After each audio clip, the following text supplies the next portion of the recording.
Un instante, una foto. Hemos venido aquí hoy a muchas cosas. Una época de cambios que devienen un cambio de época. A muchas cosas, a caminar, a marchar, a saltar, a cantar. Una frase, un sentimiento colectivo y las ganas de hablar de nosotros en nuestro idioma. Pero entre tantas cosas de las que hoy hemos venido a hacer aquí a Mar del Plata hoy, Nuestros problemas, nuestras soluciones, nuestra América adulta y soberana. y cada uno de nosotros trajo una pala. Un fantasma recorre Europa y el mundo entero. Una pala de enterrador. Un continente que expone a la faz del mundo entero sus conceptos, Una pala de enterrador. sus fines, sus aspiraciones. Y una frase que lo resume todo, Porque aquí en Mar del Plata gritada en el lugar indicado, está la tumba del Alca. en el momento exacto. Vamos a decirlo. Alca, Alca, al carajo. A partir de este momento, Alca, Alca, al carajo. las fronteras se abren y la patria se agranda. Esto es Al Carajo. Noticias, política y cultura de América. Esto es Al Carajo. Alca, Alca, Alca, al carajo. Alca, Alca, Alca, al carajo. Cuba y el bloqueo, Haití y las protestas populares, Brasil y las armas de Bolsonaro, Guatemala y los desalojos campesinos e indígenas son algunos de los títulos para esta emisión número 28 de Al Carajo, 13ª temporada, año 2022, en el mes de septiembre, de la hoja número 9 del almanaque, con las noticias políticas, con la cultura, con la historia, con la música, con la literatura de América Latina y el Caribe, presentes en este viaje radiofónico de 60 minutos, de una hora aproximada, en la que desplegamos el mapa y vamos poniendo la lupa para la construcción de la agenda de los pueblos, las organizaciones sociales, los movimientos estudiantiles, sindicales, campesinos, de mujeres y del campo popular, país por país y región por región. Mi nombre, Pablo Daniel Ovín, en la conducción y en la producción periodística. Mavi Sosa trae música y libros. Juan Francisco Martínez Pería, historiador, nos lleva a las luchas, a los nombres, al pensamiento y al legado de los hechos y de los referentes y las referentes que son punto de partida de las luchas actuales. Y además vamos a tener, como siempre, intercambio con las radios comunitarias de los distintos países, información desde los territorios. En este capítulo, en voz propia, Chile y la derrota del proyecto de nueva constitución en el plebiscito del 4 de septiembre pasado. Siguen los análisis y el reagrupamiento de fuerzas y estrategias de la izquierda chilena tras la oportunidad histórica perdida. Y también haremos enlace con América Central a través de nuestros compañeros y compañeras de las emisoras de Honduras, de El Salvador, de Costa Rica y del sur de México, que nos traen la información directamente para darle aire y multiplicarlas en todo el continente. Este programa, Al Carajo, se produce desde la radio de las Madres de Plaza de Mayo de Buenos Aires, República Argentina, y se reproduce en medio centenar de radios comunitarias, alternativas, populares, campesinas y emisoras universitarias y radios públicas de Bolivia, de Uruguay, de Chile, de la República Argentina, más plataformas, aplicaciones, portales y mecanismos virtuales que nos llevan al resto del continente y a todo el mundo. Tenemos un canal de YouTube para ese fin, con el nombre del programa Al Carajo Radio, donde compartimos cada uno de los capítulos de esta temporada y también archivo de las temporadas anteriores. Redes sociales para la comunicación, Twitter, Facebook, Instagram, también con el nombre Al Carajo Radio. Por allí los mensajes, el ida y vuelta, los saludos, las críticas, las opiniones y las felicitaciones, ¿por qué no también? Todo presentado, capítulo 28, temporada 2022. Nos plantamos ahora sí en el desarrollo de los primeros titulares de esta vuelta por el continente. Allá vamos. Del Atlántico a los Andes. Del cerro a la cordillera. Al carajo. Las noticias de América.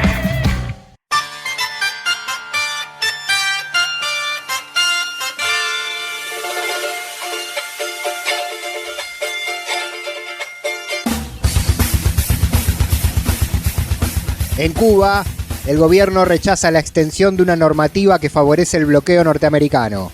El presidente Miguel Díaz-Canel criticó a su par estadounidense Joe Biden por su firma del decreto para renovar la llamada Ley de Comercio con el Enemigo. Se trata de una normativa que data del año 1917, en la cual se sustentan las sanciones económicas impuestas a la isla. Según lo informado oficialmente por la Casa Blanca, el dictamen es de interés nacional para los Estados Unidos y prolonga esa ley hasta el año próximo, hasta la fecha del 14 de septiembre de 2023. En su respuesta a esta acción, Cuba lamenta que Biden se haya convertido en el 12º presidente en ratificar el marco que sostiene la política de abuso contra el país antillano y contra su pueblo, considerando que el demócrata dejó pasar la oportunidad de cambiar una situación de injusticia que se extiende desde hace más de 6 décadas. Frente a esto, Díaz-Canel reafirmó la voluntad de resistencia frente al bloqueo económico, comercial y financiero que mantiene Washington, al que volvió a calificar como un crimen contra el pueblo cubano. Al carajo. En Brasil, la Corte Suprema emitió cautelar a favor de la restricción del acceso a las armas.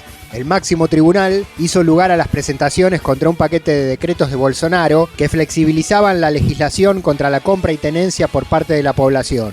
Con esto, la adquisición de armas de fuego solo será autorizada teniendo en cuenta la seguridad pública o la defensa nacional y no por motivos de interés particular. En sus considerandos, el fallo de la Corte pone límites para la cantidad de armas de fuego y municiones a las que la población pueda acceder y regula el número de armamento que podrán comprar los cazadores, los coleccionistas y los integrantes de los clubes de tiro, estos últimos abiertos a adherentes y militantes de la campaña de Bolsonaro para su reelección.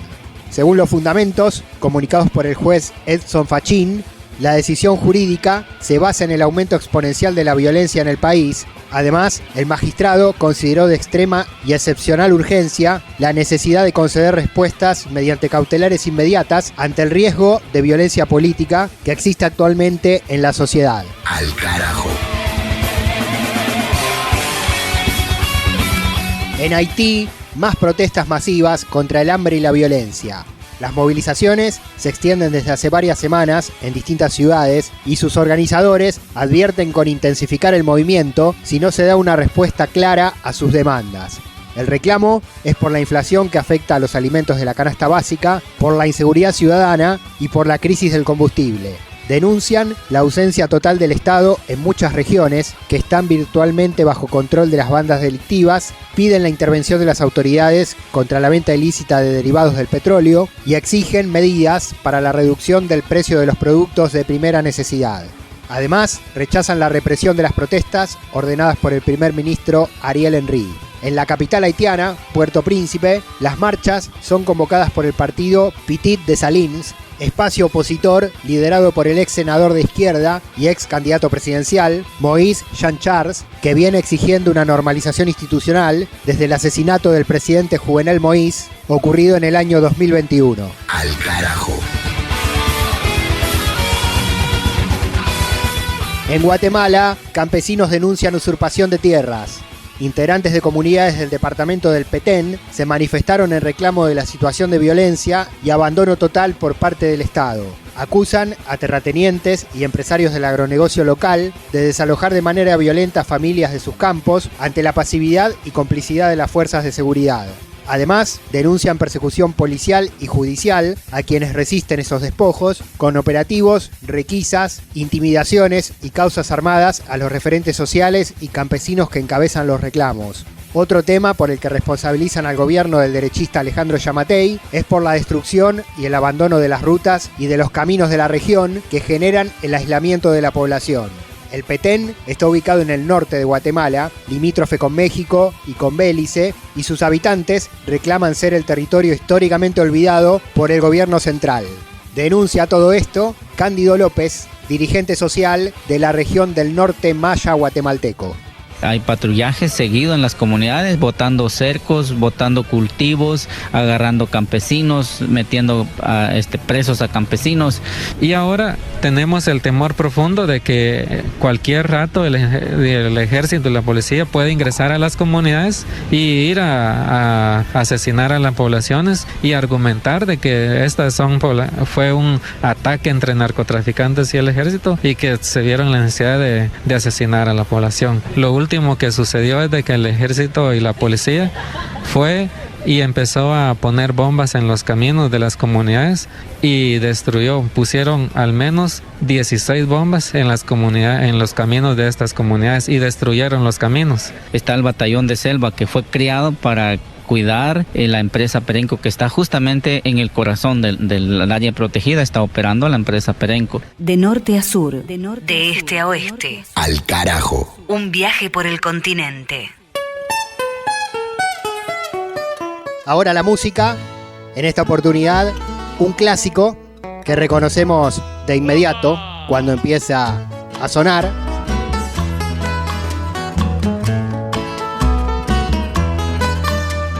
Nos lleva geográficamente a Cuba y es una canción con mucha historia. La saludo a Mavi Sosa y le abrimos el micrófono cultural del programa. Hola Mavi. Hola Pablo, hola a la audiencia de Al Carajo. No solo vamos a visitar a Cuba desde su música, sino que vamos a recordar uno de los himnos, por llamarle de algún modo, de los himnos más bonitos que tiene este país, Guantanamera. Guantanamera, Guajira, Guantanamera,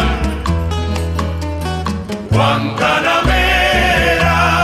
Si bien Guantanamera es hoy una canción simbólica y patriótica también, con los versos de Martí, tiene una historia particular. La melodía fue creada por Joseito Fernández a fines de la década del 30. Joseito era un músico que se ganaba la vida, entre otras cosas, acompañando a los serenateros desde que tenía 12 años. Allí conoció el arte de improvisar y aprendió la magia de los sones cubanos. Experto en versos y experto en sones, Joseito jugaba con rimas en una melodía popular y en sus estribillos cantaba Guantanamera, Guajira, Guantanamera. Guantanamera, Guajira, Guantanamera. La canción se popularizó aún más cuando fue usada para un segmento radial que contaba noticias policiales. Esto fue ya durante la época del 40. 20 años después, el pianista Julián Orbón adaptó a la canción los versos sencillos del poeta José Martí y así es como la conocemos. Yo soy bueno y como bueno moriré de cara al sol. Guantanamera, Guajira, Guantanamera, Guantanamera. Escuchamos la versión de Compay Segundo de Guantanamera. Con los pobres de la tierra quiero yo mi suerte echar. Con los pobres de la tierra quiero yo mi suerte echar. El arroyo de la sierra me complace más que el mar. El arroyo de la sierra me complace más que el mar. Guantanamera, Guajira, Guantanamera, Guantanamera, Guajira, Guantanamera.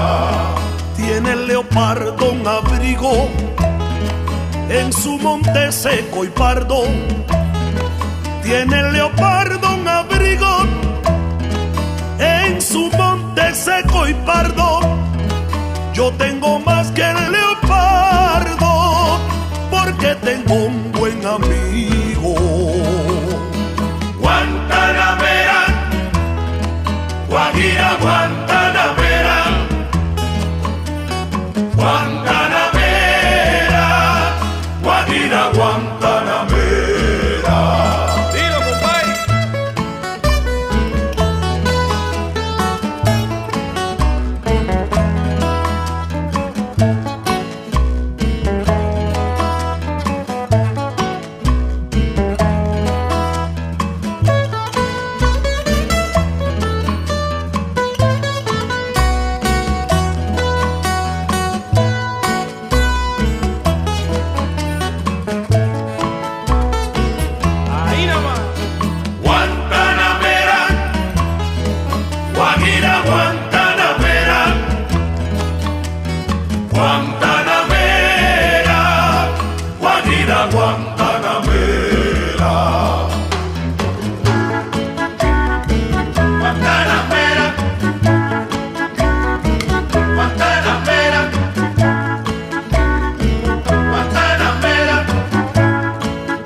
música en Al Carajo, latinoamericana y revolucionaria, más nuestra imposible. Escuchamos la versión de Compay Segundo de Guantanamera. Guantanamera, Guajira Guantanamera. Las luchas políticas, las luchas sociales de la región tienen su lugar. Al Carajo.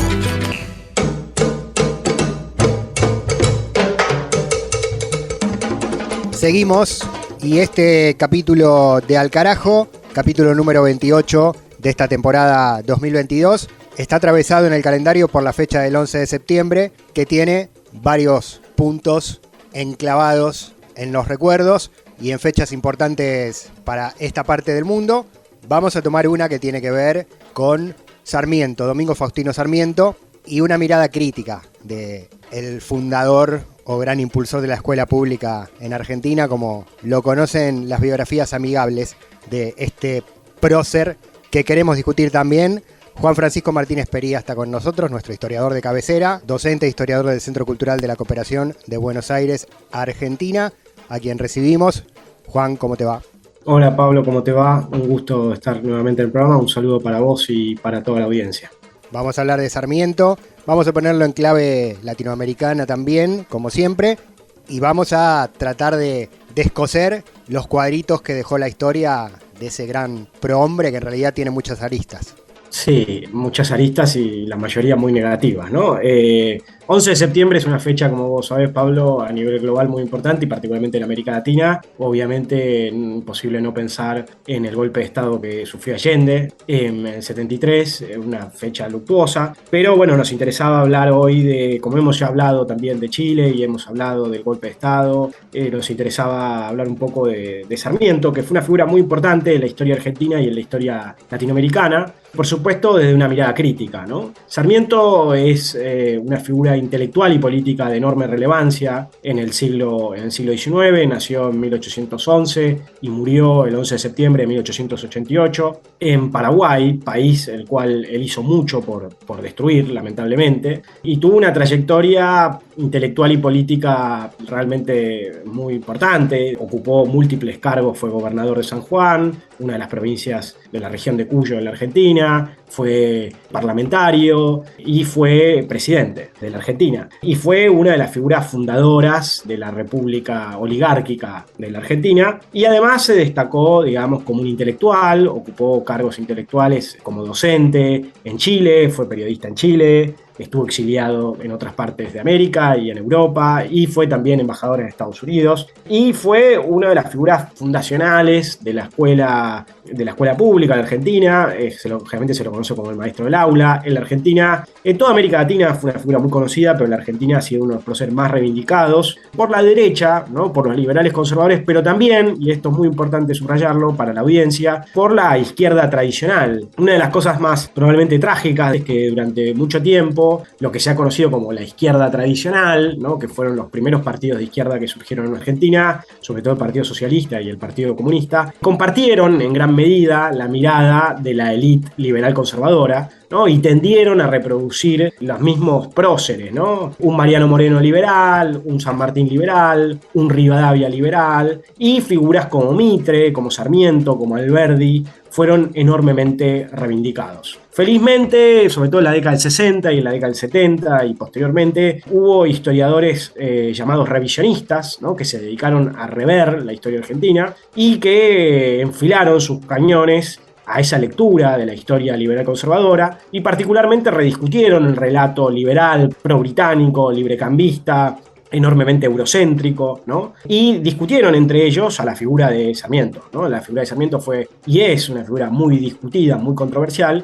Indudablemente tuvo un aspecto interesante, que es el de la ampliación de la educación pública, pero incluso su proyecto más interesante, que fue el de la ampliación de la educación pública, tuvo, digamos, un correlato bastante negativo, o muy negativo, que fue una mirada tremendamente peyorativa, racista y clasista hacia los sectores populares. Sarmiento tuvo una trayectoria política, como dijimos, realmente apabullante, y él sobre todo fue parte de lo que se conoció como la generación del 37, la generación romántica, y estuvo exiliado, como dijimos, y sobre todo gran parte de su exilio estuvo en Chile. Y él fue un acérrimo enemigo de Juan Manuel de Rosas, ¿no? Juan Manuel de Rosas, que fue gobernador de Buenos Aires y fue el jefe de la Confederación Argentina durante mucho tiempo, sobre todo en la década, primero a fines de la década del 20, comienzo de la década del 30, y después del 35 hasta el 52, y gran parte de esa juventud liberal y romántica, en la cual hay figuras como Gutiérrez, Mitre, Alberdi y el propio Sarmiento, fueron muy opositores a Rosas. Sarmiento fue uno de los grandes militantes, ¿no?, en contra de Rosas, y escribió un libro que tuvo una influencia gigantesca en la Argentina y en América Latina, que fue Facundo, Civilización o Barbarie. Ese libro es un libro que ha sido visto como un modelo del ensayismo latinoamericano, ¿no? Porque es un libro que es una biografía de Facundo Quiroga. Facundo Quiroga fue un caudillo muy importante de La Rioja, pero a la misma vez no solamente es una biografía de Facundo Quiroga, sino que es un análisis histórico, geopolítico, sociológico, cultural y literario de la realidad argentina y la realidad latinoamericana. Básicamente en ese libro lo que va a plantear Sarmiento es una idea muy importante, que es la idea de que hay un conflicto a muerte entre dos fuerzas, una fuerza que diríamos del bien y una fuerza del mal. La fuerza del bien es la fuerza de la civilización y la fuerza del mal es la fuerza de la barbarie. ¿Está bien? Hay algo muy importante, que es que Sarmiento no inventa esta idea de un enfrentamiento entre civilización y barbarie. En realidad la idea de civilización y barbarie es una idea que ya tiene un claro antecedente, que en gran medida es la cosmovisión de la élite latinoamericana y de la élite occidental, y de hecho la idea de la barbarie es una idea que ya viene de la conquista de América, solo que Sarmiento en todo caso la reformula, la reempaqueta y la vende muy bien, un gran marketing, diríamos, político, en este libro que tuvo un éxito abrumador, ¿no?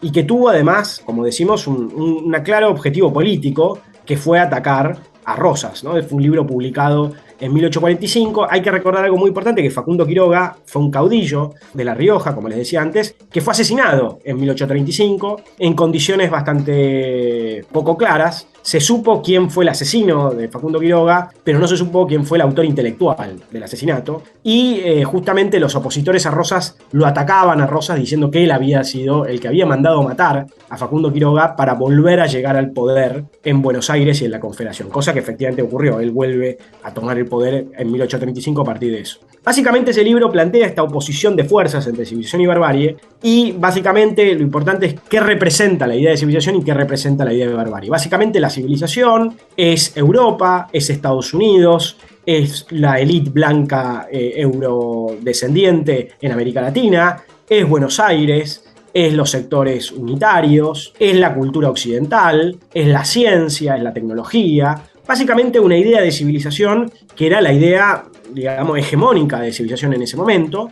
Y la barbarie era África, era Asia, era el mundo musulmán, era el mundo popular hispanoamericano, eran los gauchos, los pueblos originarios, los mestizos, era Rosas, por supuesto, los caudillos federales, eran las provincias, la campaña y el mundo hispánico en general. España misma también era la barbarie, ¿no? Entonces, lo que va a plantear ahí Sarmiento con mucha claridad es una idea que en realidad, como decíamos antes, está fuertemente presente en la cosmovisión de la élite, pero él lo desarrolla muy bien, y es básicamente la idea de que hay un enfrentamiento que debe ser a muerte, y que la civilización debe pasar a degüello a la barbarie, y debe imponerse sobre el resto del país y de América Latina. Hay un autor, Arturo Jaureche, un autor argentino del siglo XX, del cual hemos hablado, que Jaureche planteaba que en la Argentina había una serie de sonceras, ¿no? Las sonceras eran una serie de mitos estructurantes de nuestra cosmovisión, y él justamente escribe un libro llamado Manual de Sonceras Argentinas, que podríamos llamar Manual de Sonceras Latinoamericanas, porque realmente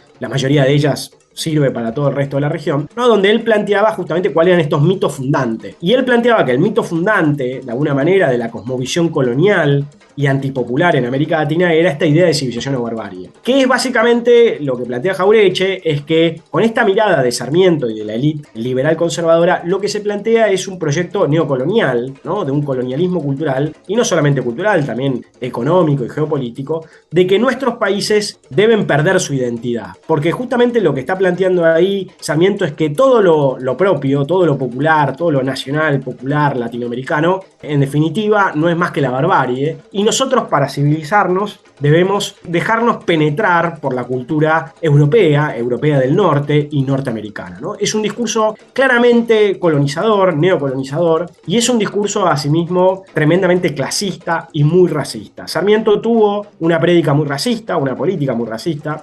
Va a proponer, junto con Alberdi y muchas otras figuras de las élites liberal conservadoras de América Latina, el blanqueamiento de nuestras sociedades, la migración de europeos del norte para transformar nuestras sociedades, y eso es algo que él no solamente va a impulsar en sus textos, sino también cuando él sea presidente y cuando ocupe cargos políticos, va a ser uno de los grandes impulsores de esa transformación. Y de hecho, Sarmiento va a proponer de alguna manera la gran transformación de nuestra sociedad. Nuestra sociedad debía cambiarse de cuajo porque nuestra sociedad anidaba la barbarie, y ese cambio de cuajo tenía tres formas. Una era la migración, la otra era la educación, pero hay algo muy importante: el proyecto educativo de Sarmiento tiene una vocación muy peyorativa de los sectores populares y muy antipopular, y la otra es directamente el genocidio. Sarmiento fue uno de los grandes impulsores de las masacres de los gauchos, ¿no? Hay una frase muy famosa donde él dice que no hay que ahorrar sangre de gaucho porque es lo único que tienen de humanos y sirve para abonar la tierra, y él va a ser el responsable directo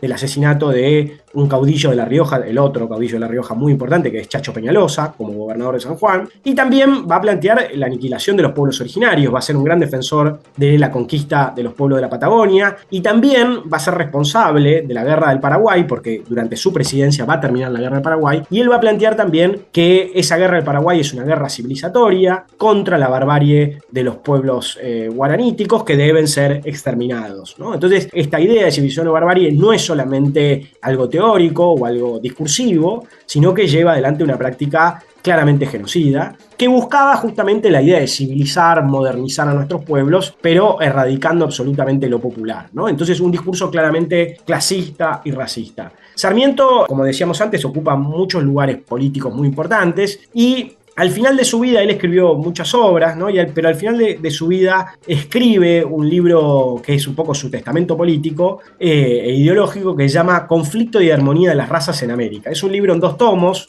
mucho menos conocido que el Facundo, mucho menos literario y mucho más aburrido, la verdad, te soy sincero, Pablo, donde vemos que el racismo que tiene Sarmiento ya en sus primeros textos se profundiza, se radicaliza y se torna aún más duro. Porque también hay que recordar que en el siglo XIX el racismo avanza, ¿no? Y se torna cada vez más científico. Hoy por hoy el racismo, aunque sigue a nivel global y sigue en América Latina, ¿no? Cualquiera que se pegue una vuelta por América Latina se va a dar cuenta, y ni hablar en otras partes de América como Estados Unidos, pero en Conflicto de Armonía de las Razas en América él va a plantear algo muy duro, Pablo, que es la idea de que América Latina había fracasado y estaba medio condenada a no despegar debido a que lo que había ocurrido era un recorrido muy distinto al de Estados Unidos. Estados Unidos había logrado desarrollarse como un país moderno, y para Sarmiento era un gran ejemplo, de hecho es muy conocido que él trae maestras norteamericanas, ¿no? Pero bueno, él dice, Estados Unidos ha logrado este proceso de modernización debido a que los blancos que fueron ahí eran blancos anglosajones y que no se mezclaron con los pueblos originarios. No se mezclaron ni con los pueblos originarios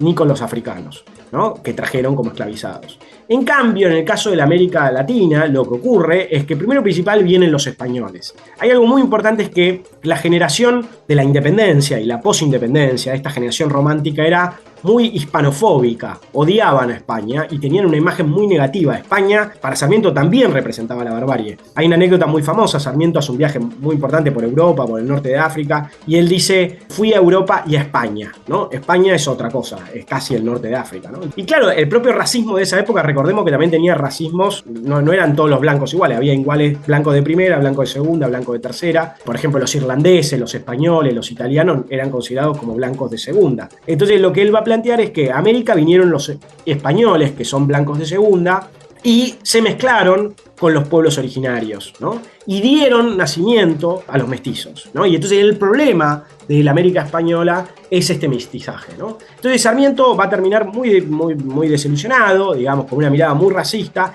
e incluso también muy desilusionado con la migración. Hay algo muy interesante para la audiencia latinoamericana, que es la idea de, en la Argentina hay un mito muy fuerte de que todos los argentinos descendemos de los barcos, ¿no? Algo que el propio presidente Alberto Fernández dijo el año pasado, y que fue un escándalo, pero que es una frase muy común, que gran parte de la clase media está muy convencida de eso, digamos, de que todos descendemos de europeos, ¿no? Y hay como un orgullo que tiene alguna gente, no es mi caso, Pablo, que te imaginarás, pero hay algo que es muy paradójico, que es que cuando esta gente vino, hoy por hoy mucha gente de clase media está muy orgullosa de venir de Europa, pero cuando esta gente vino, Sarmiento, Alberdi y muchos otros que eran los impulsores de la migración, la verdad que se querían matar, porque la gente que vino no era la gente que esperaba, ¿no? Era lo que ellos consideraban la chusma europea. Ellos no estaban esperando eso, ellos estaban esperando anglosajones, ¿no? Gente del norte que no vino, ¿no? Entonces Sarmiento va a terminar bastante desesperanzado en eso y con una mirada muy, muy racista, ¿no? Entonces, cuando se celebra el Día del Maestro, cuando se celebra esos supuestos aportes, ¿no? Hay que recordar quién fue verdaderamente Sarmiento y discutir,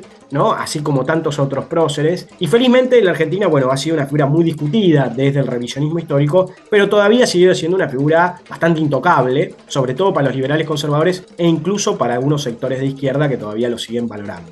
Es impresionante en el recorrido por la historia cómo nos sirve esto para también palpar un poco el presente. Civilización o barbarie, decía Sarmiento, y ponía de un lado a los supuestos buenos, puros y educados, y del otro lado a los bárbaros, los infieles, los que prácticamente no merecían el reconocimiento ni de su vida. Lo dijiste, sangre de gauchos, masacre de pueblos originarios. Bueno, hoy está esa misma lógica, ¿no? En todo el continente, en todo el mundo. Hay un bando que se considera el civilizado, el bueno, el trabajador, y el resto que son los rebeldes, los tercermundistas, los negros, los vagos, los ladrones, chorros, decimos en algunos países del sur, y no merecen ni vivir. Y eso justifica un atentado contra una vicepresidenta, justifica el asesinato de cualquier líder político, en Colombia de los líderes sociales todos los días. Sin embargo, los que se dicen del lado de la civilización son los que ejercen la violencia, son los bárbaros. Sí, sin lugar a dudas, ¿no? Esta dicotomía de civilización y barbarie ha funcionado, digamos, como un discurso deshumanizante, ¿no? Absolutamente deshumanizante. Frantz Fanon, ¿no? Aquel pensador de Martinica, criticaba muy duramente el humanismo occidental, ¿no? Y decía, Europa se ha cansado de hablar del ser humano para acribillarlo ahí donde lo encuentra, ¿no? Y esta es la dicotomía que nosotros vemos constantemente, la falsa civilización, ¿no? Que en realidad esconde un corazón totalmente bárbaro, asesino, en el caso de Sarmiento muy notorio y directo. Y uno de los críticos más penetrantes de esto y del propio Sarmiento fue Francisco Bilbao, de quien ya hemos hablado en alguna oportunidad y volveremos a hablar, porque lo interesante es que muchas veces cuando se habla de Sarmiento y se habla de estos próceres se suele decir, bueno, en esa época todo el mundo pensaba eso, ¿no? Y es cierto que era el discurso bastante hegemónico, pero no es verdad que todo el mundo pensaba eso. De hecho, el propio Chacho Peñalosa se levantó en armas y el propio Bilbao discutió de tú a tú con todas estas políticas genocidas, racistas y clasistas, y claramente las subrayó y las señaló con el dedo, ¿no? Yo pensaba también, con esto que vos decías, esta doble vara, lo que está ocurriendo actualmente con la muerte de la reina Isabel, ¿no? Que hay una gran congoja, ¿no? En los medios de comunicación, de los políticos conservadores y elitistas de nuestros países, cuando es una mina que fue la figura central de un imperio que devastó medio mundo, que conquistó a gran parte del mundo, fue el imperio más grande del mundo, cuya riqueza fue totalmente saqueada de los pueblos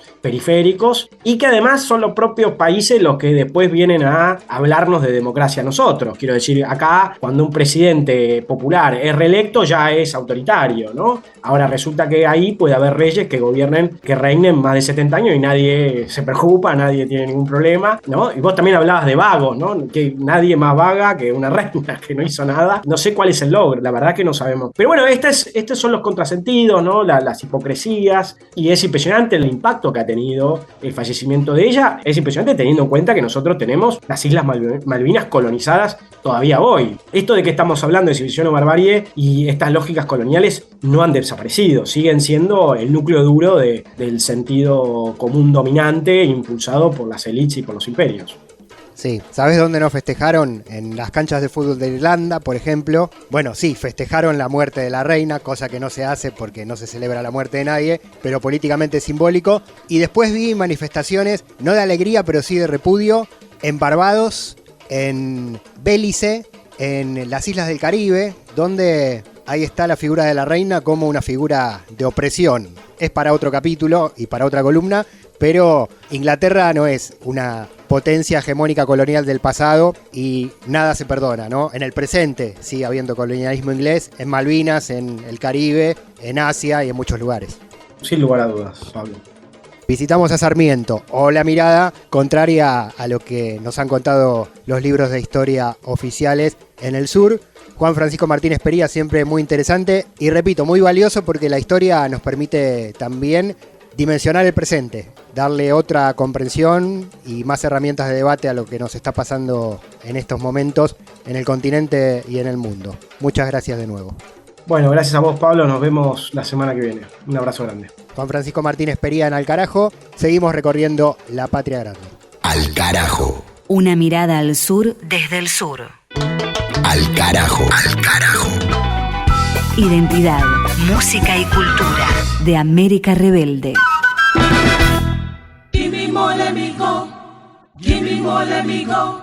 Ahora en Al Carajo, música tradicional desde el territorio de la Guyana Francesa, la última colonia europea en territorio sudamericano, junto con las Malvinas, usurpadas por Inglaterra. Sonidos típicos de esta tierra para traer comidas de este rincón del continente también. La cocina de la patria grande con Mavi Sosa, acá en Al Carajo. Hoy nos toca llegar hasta Guyana Francesa para probar uno de los platos tradicionales del lugar, fricassé de pollo. La gastronomía de Guyana está principalmente por su historia, influenciada por recetas francesas. El fricassé precisamente es un plato que llega a estas tierras desde Francia.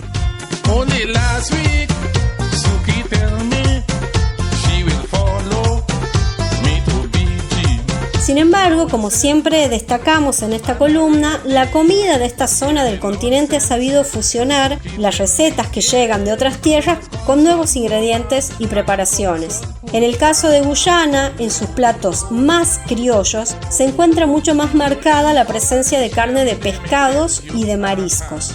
El fricassé es un guisado de pollo, un plato que, según dicen, no se puede dejar de comer si vamos de visita a Guyana Francesa. Te contamos cómo se prepara.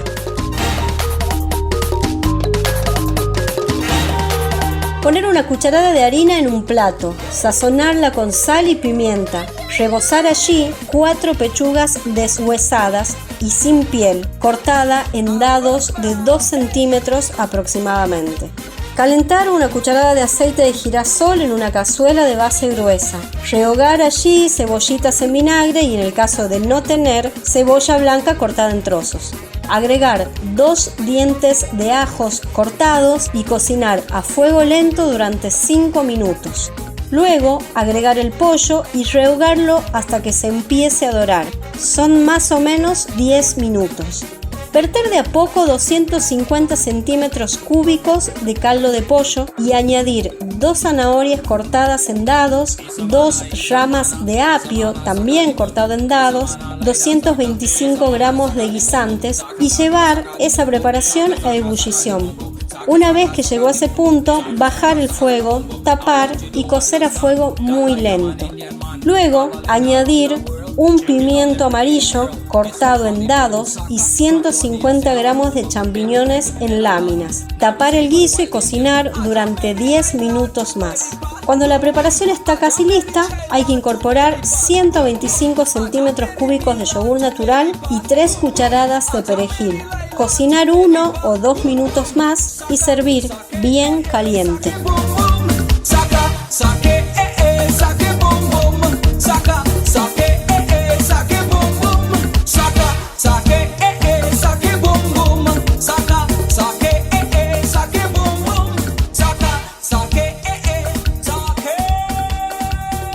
Volvemos a la información ahora en Al Carajo y en este tramo del programa lo vamos a hacer a través de las voces y los reportes de nuestros colegas de las radios comunitarias de los distintos países de la región en este intercambio informativo permanente.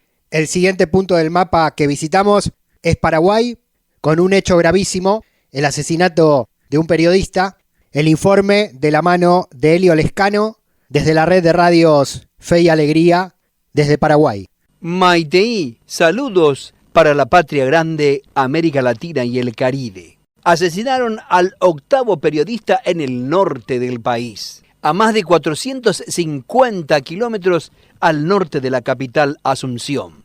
El segundo periodista asesinado de una radio que ya fue atacada hasta con granadas. 2 periodistas asesinados, el derribo de una antena y el ataque con una granada son algunos de los embates que sufrió la radio Mambay 570 AM, propiedad de la familia Acevedo, uno de los clanes políticos más fuertes de Pedro Juan Caballero. El periodista caído fue Humberto Coronel, de 33 años, y es la nueva víctima fatal de un atentado ocurrido ayer en la ciudad de Pedro Juan Caballero, frente a la misma radio Mambay 570 AM, donde el comunicador terminó su programa. Eran las 13:35 aproximadamente cuando el comunicador fue atacado a tiros en la vía pública sobre la calle 14 de Mayo, casi Cerro León, del barrio Perpetuo Socorro. El autor de los disparos fue un solitario sicario quien se movilizaba a bordo de una motocicleta de la marca Yamaha tipo Pfizer, de color negro, que llevaba un casco protector oscuro. El secretario general del Sindicato de Periodistas del Paraguay, Santiago Ortiz, se refirió al caso. Destacó que es el 8º periodista caído en el norte del país y el 20º periodista caído desde el año 1991 en el Paraguay. Realmente una situación muy grave, delicada. Nosotros estamos con mucha indignación, además de, por supuesto, la tristeza y de enviar la solidaridad, los pésames también a la familia de Gustavo, que queda muy golpeada, y a los colegas allá, ¿verdad? Los colegas en Pedro Juan. También la indignación que nos embarga porque nosotros consideramos que este es un crimen que es responsabilidad, un producto de la inacción estatal, ¿verdad? Y por eso consideramos como una violación de derechos humanos del Estado. Está en conocimiento de la situación que atraviesan los periodistas en Pedro Juan y los medios de comunicación, y en la obligación de protegerlos, ¿verdad? Cosa que no se cumplió. Oñuco y los policías supuestamente designados a la custodia de la radio, pero casualmente no estaban en su puesto y al mismo tiempo no actuaron como debían actuar. Es una sorpresa, ¿verdad? Una cosa es que suceda esto en otra zona del país donde nunca antes pasó y donde, digamos, no se estaba preparado para tener este tipo de casos, ¿verdad? Sin embargo, en Pedro Juan Caballero, en el departamento de Mambay, todos sabemos que esto iba a ocurrir, ¿verdad? Este ya es el 8º ataque a un periodista, el 8º asesinato a otra periodista ahí en Pedro Juan, ¿verdad? Humberto es la víctima número 20, periodista asesinado desde 1991 hasta hoy. Nosotros vamos a estar ya desde las 8 de la mañana aproximadamente ahí por el Interministerio, porque tenemos previsto una audiencia con el ministro, ¿verdad? Entonces vamos a estar ya desde esa, pero la idea es convocarnos a las 9 principalmente, ¿verdad? Esperarle a los colegas, a la ciudadanía en general, explicar a la gente que esto no es solamente por los periodistas, ¿verdad? Sino que es por todos. Escuchábamos al secretario general del Sindicato de Periodistas del Paraguay, que convocaba esta mañana a las 9 de la mañana una manifestación frente al Ministerio del Interior del Paraguay. Les informó Elio Lescano desde Radio Fe y Alegría, Paraguay. Siguiente punto en el mapa, Chile. Post resultado negativo en el plebiscito sobre la nueva constitución. Análisis en voz propia desde el territorio.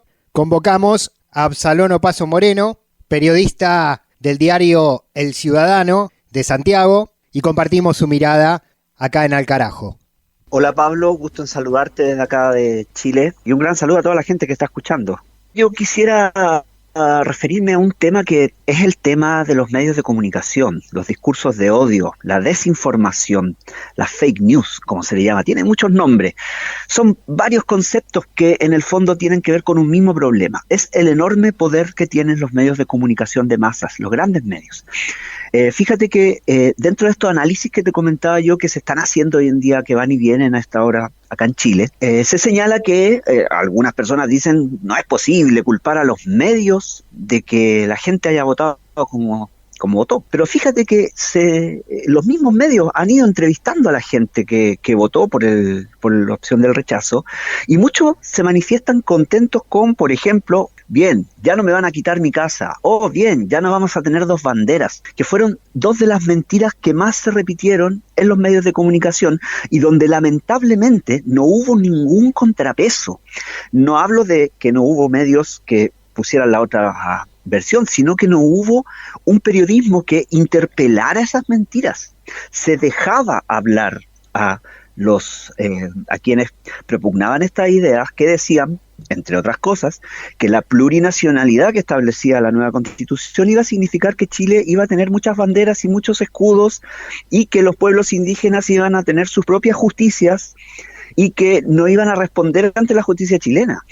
Otra cosa también que puede sonar terrible que se mencione de esta forma, pero mucha gente se tragó estas mentiras, y mentiras del tipo, me van a quitar mi casa, no voy a poder heredar mis fondos de jubilación a mis hijos, porque esas fueron las mentiras que se fueron dando.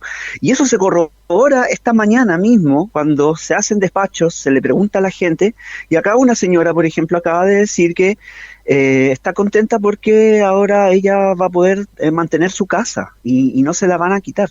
Entonces, cuando tú te enfrentas a eso, te das cuenta que algo influyeron las noticias falsas, ¿no es cierto? Que algo se gatilló. El miedo, por ejemplo, se apeló al nacionalismo. El plurinacionalismo nos va a dividir como país, cuando se explicó que no era eso. Y así se van sumando los temas, tendríamos para largo para conversar. Sí. Pero lo que atraviesa todo esto es que hubo una campaña de manipulación, de desinformación, que no tuvo contrapeso. Bien. Por lo mismo también se hace urgente una ley de medios que regule todo esto y que también tenga que ver con los discursos de odio, porque ahora obviamente los vencedores, que todos sabemos quiénes son, están tirando encima prácticamente que el gobierno de Boric ya no tiene sentido que continúe. Entonces también hay que regular eso, porque se rechazó un texto, pero eso no quiere decir en ningún caso que sea un voto de castigo al gobierno. Totalmente. Bueno, y en caso de que fuera un voto de castigo al gobierno, igual el gobierno tiene un mandato popular de origen por una cantidad de tiempo que tiene que cumplir y que debe cumplir, y de ninguna manera eso se puede interrumpir por una elección transitoria que no tiene que ver con lo ejecutivo. Absalón, por último te pregunto sobre las particularidades que llevan al rechazo de la Constitución. ¿Considerás que la agenda feminista tenía una carga muy fuerte de construcción desde el feminismo, la Constitución, el texto constitucional rechazado? Digo yo, revolucionario e innovador, inédito en el mundo, ¿no? El texto constitucional que se propuso. ¿Considerás que en una parte de la sociedad, todavía con cabeza dominada por el patriarcado, eso también funcionó para que se termine rechazando?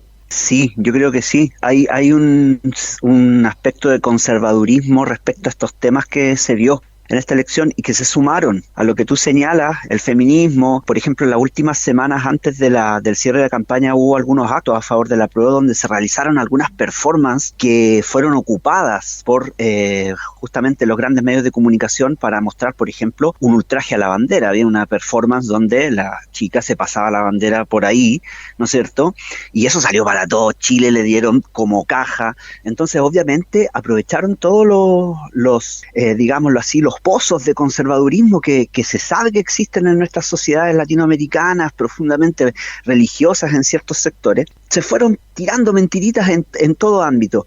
En el ámbito, por ejemplo, de la sexualidad y de lo que tiene que ver también con los derechos sexuales, se habló de que se iba a empezar a educar en la sexualidad a los niños desde la infancia, a tergiversar el sentido que tiene la educación sexual integral, ¿no es cierto?, que en el fondo es prevenir los abusos. Y eso se ocupó para mostrar otra cosa. Y lo mismo pasó con el feminismo y lo mismo pasó también con los pueblos originarios. Entonces todo sumó al final para generar una sensación de miedo y incertidumbre respecto a que estábamos en el fondo aprobando una constitución que iba a significar un libertinaje total para ciertos sectores versus en desmedro la gente que no se identifica con ninguna de esas causas o tampoco forma parte de esos grupos. Gracias. Desde Chile, Absalón Opazo Moreno, comunicador, escritor y activista. Digo yo, siempre ahí presente en las causas populares en Chile. Gran abrazo, compañero. Un abrazo y un saludo a todas las y los oyentes. De norte a sur, de este a oeste. Al carajo. Un viaje por el continente. Es bonita y la verdolaga por el suelo. Bonito como se riega y la verdolaga por el suelo. Ay, cómo se riega por el suelo. Rosario prendió un cigarrillo con otro. Esa vez el silencio fue más largo, las fumadas más lentas. los ojos más perdidos.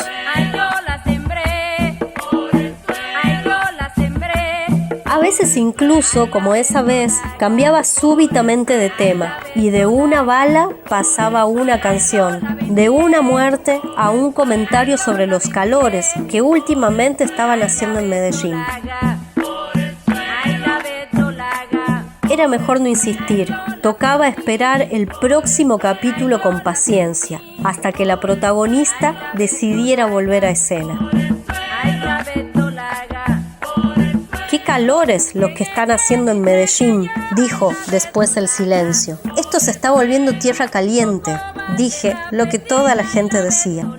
Era cierto que la ciudad se había calentado. La zozobra nos sofocaba. Ya estábamos hasta el cuello de muertos. Todos los días nos despertaba una bomba de cientos de kilos que dejaba igual número de chamuscados y a los edificios en sus esqueletos.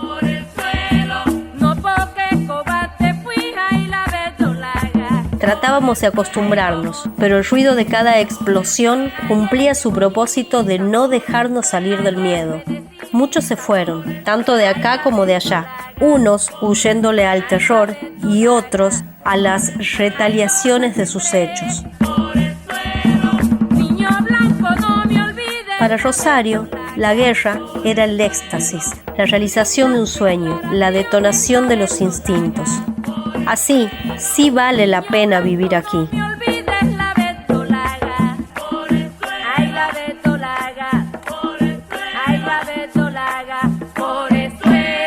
Al carajo. Aquí se queda la clara, la entrañable transparencia de tu querida presencia, comandante Che Guevara.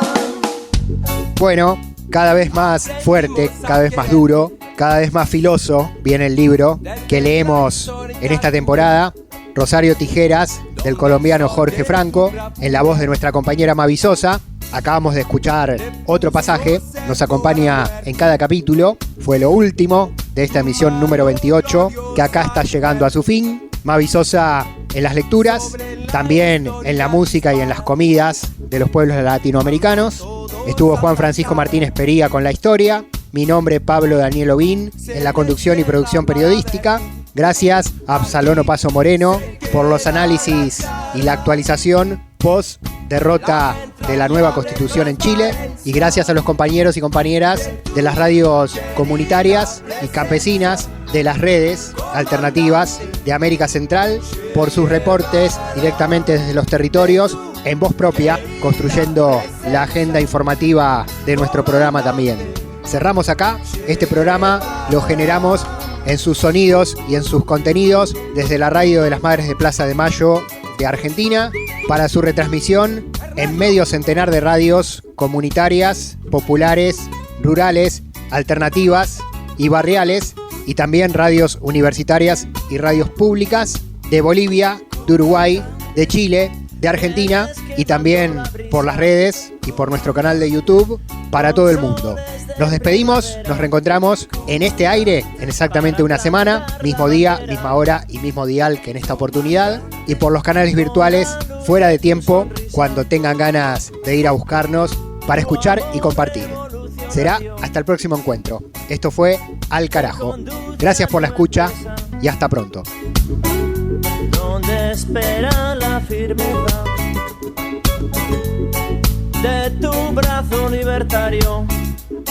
Aquí se queda la clara, la entrañable transparencia de tu querida presencia, comandante Che Guevara, de tu querida presencia, comandante Che Guevara.